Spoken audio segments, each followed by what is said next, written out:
बिस्मिल्लाहिर्रहमानिर्रहीम, अस्सलामुअलैकुम, welcome to cook with Mariam. आज मेरा गला थोड़ा बेहतर हुआ था तो मैंने कहा चले आज आपके साथ एक नई रेसिपी शेयर करूं आपके साथ। आज मैं बनाऊंगी माश की दाल ढाबा स्टाइल में, बिल्कुल वैसी बनेगी जैसे आप हाईवेज पे जाते हैं और आप लोग माश की दाल खाते हैं, वो वाली रेसिपी आज मैं आपके साथ शेयर करूंगी। आप इसको ज़रूर ट्राई करिएगा। नीचे जो कमेंट बॉक्स है उसके अंदर ज़रूर कमेंट लिखिएगा कि ये आपको कैसी लगी है। अगर आपने मेरा चैनल अभी तक सब्सक्राइब नहीं किया तो सब्सक्राइब करें और बेल आइकॉन का बटन लाजमी दबाएं ताकि आप मेरी लेटेस्ट वीडियोस देख सकें। तो याद से मेरे चैनल को ज़रूर सब्सक्राइब कर देगा। चलिए अब रेसिपी शुरू करते हैं।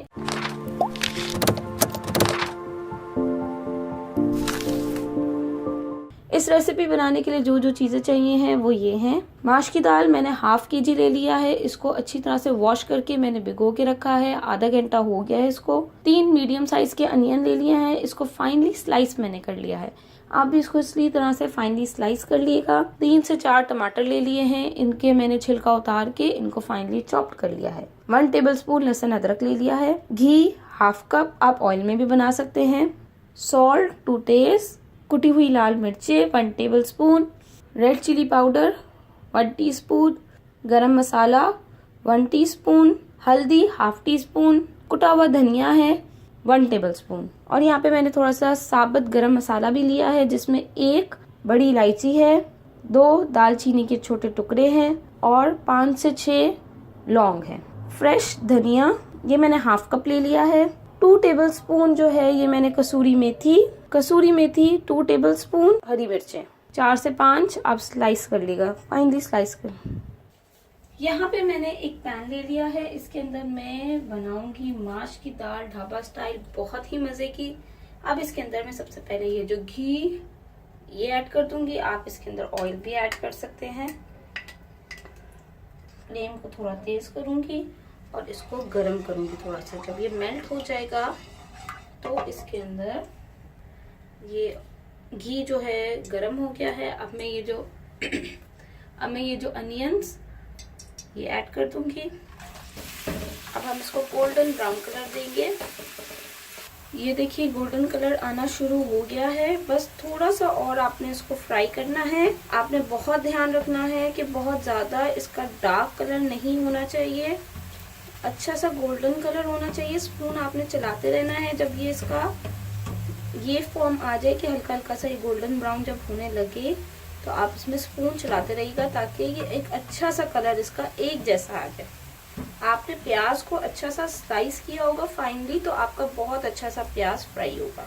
बहुत जबरदस्त सा गोल्डन ब्राउन कलर आ गया। बस अब आपने बहुत ध्यान रखना है, ज्यादा इसको नहीं करना है। थोड़ा सा मैं निकाल लूंगी एक प्लेट के अंदर, इसको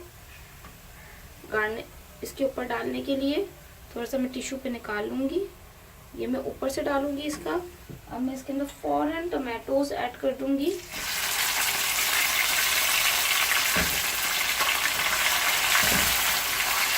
और इसको अच्छा सा मिक्स करूंगी। मिक्स करने के बाद इसमें मैं सॉल्ट नमक ये ऐड कर दूंगी, रेड चिली पाउडर ये ऐड कर दूंगी, कुटी हुई लाल मिर्चें ये ऐड कर दूंगी, कुटा हुआ धनिया ये ऐड कर दूंगी, हल्दी ये ऐड कर दूंगी। 5 स्पाइसेस मैंने ऐड कर लिया है और इसके अंदर मैं ये लहसुन अदरक का पेस्ट ये भी ऐड कर दूंगी। और साथ ही ये जो मैंने साबुत गरम मसाला जिसमें बड़ी इलायची 2 दालचीनी के टुकड़े और ये लौंग ली हैं 6-7 ये मैं ऐड कर दूंगी। ऐड करने के बाद मैं इसको चम्मच चलाऊंगी। इसमें चम्मच चलाने के बाद अब मैं इसमें 1 कप पानी ये ऐड कर दूंगी। अब इसको एक बॉईल आएगा। अब ये देखिए इसमें बॉईल आना शुरू हो गया है। अब मैं इसकी फ्लेम मीडियम कर दूंगी। मीडियम फ्लेम पे मैं इसको कवर करके इसको मैं कुक करूंगी इतना कि इसका पानी अच्छी तरह से सूख जाए और इसको एक अच्छा सा मसाला तैयार हो जाए। और ये जो प्याज है जो मैंने अनियन इसमें निकाला है इसको थोड़ा सा स्प्रेड कर दिएगा जब ये ठंडा हो जाए ताकि ये जुड़े नहीं और ऊपर से बड़ा ज़बरदस्त हम गार्निशिंग के लिए यूज़ कर सकें। ये देखिए। और इसको मीडियम फ्लेम पे इसको मैं कवर करके 2-3 मिनट के लिए अभी इसको छोड़ दूंगी कि ये पानी ड्राई हो जाएगा। तो फिर मैं इसको अच्छा सा भूनूंगी। मैं दाल और मजीद जो जो चीजें रह गई हैं वो भी ऐड करूंगी। 2-3 मिनट के लिए इसको छोड़ देती हूँ इसी तरह से। ये देखिए 2-3 मिनट हो गए हैं।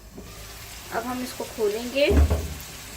बीच में मैं खोल खोल के चम्मच चलाती रही थी और ये देखें अब पानी ड्राई हो गया है और ऑयल भी इसका ऊपर आ गया है। बस इसी तरह से अब आपने इसको थोड़ी 2-3 मिनट और इसको आपने फ्राई करना है ताकि टमाटर जो है अच्छी तरह से इसमें घुल जाए। मसाला ज़्यादा होता है तो दाल बहुत मज़े की बनती है, इसलिए इसमें थोड़ा सा प्याज और टमाटर हम ज़्यादा डालते हैं तभी इसका टेस्ट आता है अच्छा सा। ये देखिए टमाटर बहुत अच्छे से इसमें मिक्स हो गए हैं, आप देख सकते हैं। और ये अच्छा सा फ्राई हो गया है, ऑयल भी अच्छा सा निकल आया है ऊपर। इसके अंदर मैं ये जो दाल है ये ऐड कर दूंगी। थोड़ा सा पानी है इसके अंदर।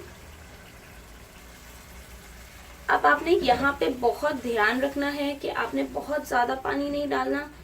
अगर आप ज़्यादा पानी डाल देंगे तो आपकी दाल नरम हो जाएगी और टेस्टलेस हो जाएगा। आपकी बिल्कुल दाल मज़े की नहीं बनेगी अगर आपने पानी ज़्यादा इसमें ऐड कर दिया। ये बहुत ध्यान आपने रखना है। अब मैं आपको बताती हूँ पानी कितना होना चाहिए। थोड़ा सा पानी और मैंने ऐड किया है इसके अंदर, आपको नज़र आ रहा होगा। अब मैं इसको थोड़ा सा मिक्स करूँगी और इसमें चेक करूँगी कि पानी मैंने सही ऐड किया है। अभी मुझे पानी कम लग रहा है क्योंकि आधा घंटा सिर्फ मैंने सोक किया था दाल को, तो उसके लिए फिर मुझे जो है थोड़ा पानी और ऐड करूँगी। बिल्कुल आपको नज़र आ रही है दाल इसके ऊपर ऊपर, तो आप थोड़ा सा पानी और ऐड करेंगे। जब आप चावल बनाते हैं तो आप अंदाजे से ऐड करते हैं पानी को कि 1 इंच जो है ऊंचा होना चाहिए, पर इसमें जो है ये दाल में आपने उससे कम पानी डालना है। ये दाल का लेवल आप चेक कर सकते हैं, यानी 1/2 इंच जो है दाल के ऊपर पानी है। 1/2 इंच की दाल के ऊपर पानी है।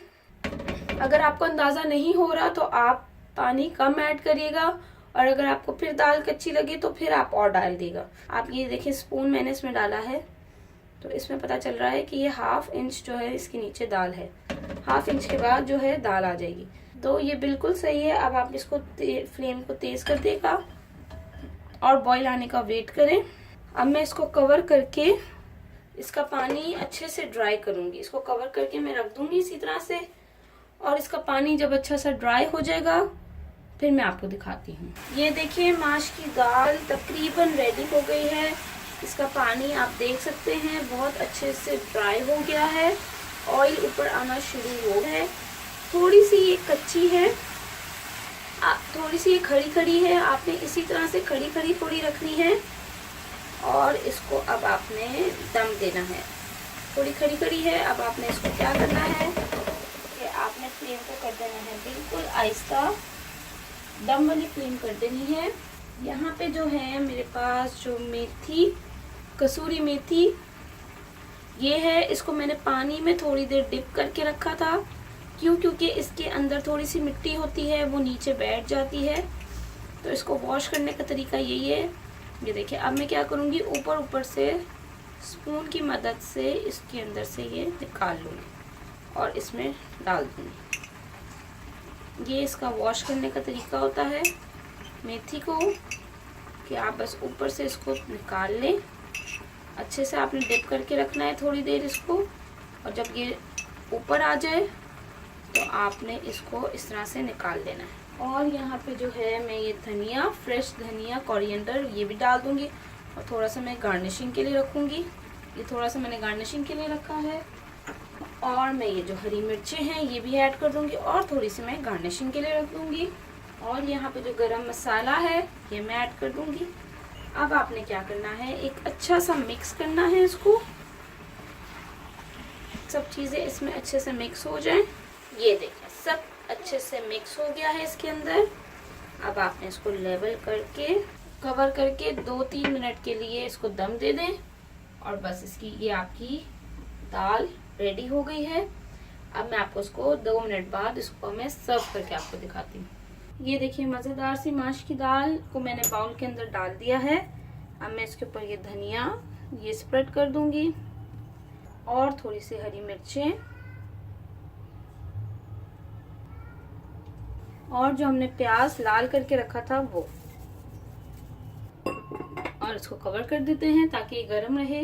मजेदार सी माश की दाल ढाबा स्टाइल में रेडी हो गई है। आप इसको जरूर ट्राई करिएगा और मुझे नीचे कमेंट बॉक्स में जरूर बताइएगा कि आपकी माश की दाल कैसी बनी है। कोई मसला हुआ हो तो आप मुझसे पूछ भी सकते हैं, मैं आपको जवाब दूंगी उस चीज का। और अगर आपने मेरा चैनल अभी तक सब्सक्राइब नहीं किया तो सब्सक्राइब करें और बेल आइकॉन का बटन लाजमी दबाएं ताकि आपको मेरी लेटेस्ट वीडियोस मिल सके। Thank you for watching my video. दुआ में याद रखिएगा। अल्लाह हाफिज।